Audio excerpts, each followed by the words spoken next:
Today on UK Politics News, I'm covering something a little bit different, but I still think it's relevant to this channel. Today I'm covering news about the appeal court overturning Manchester rape conviction of Andrew Malkinson, who spent 17 years in prison. He was convicted in 2004 of raping a 33-year-old woman who was left for dead on the motorway embankment in Salford, Greater Manchester.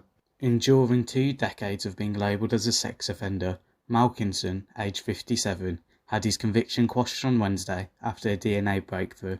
There was never any DNA linking him to the crime, as he was convicted via line-up method, and he always insisted he was innocent, and as a result, spending more than double the time, as by not accepting guilt, you are not eligible to parole in the UK.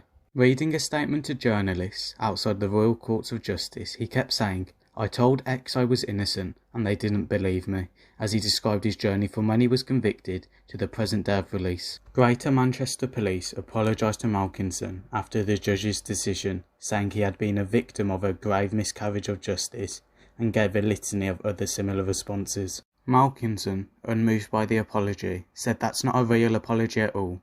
That's a PR excuse. At his original trial, the court was not told that a key witness was a long-term heroin addict with multiple criminal convictions. Greater Manchester Police also failed to disclose a photograph that supported the victim's memory of causing such a deep scratch to her attacker's cheek that she broke a nail. Malkinson was seen by police the next day with no such marks on his face. The DNA breakthrough in the case was also nearly rendered impossible because of the destruction of key exhibits by Greater Manchester Police. This included the victim's vest, top, bra, knickers and other clothing were all destroyed by Greater Manchester Police, whilst a preservation order was still in place. To rub salt into the wound, Sarah Jackson, an Assistant Chief Constable, insisted that such cases were thankfully very rare. What pisses me off about that is despite claiming its rarity, it happened to a man right there in front of you.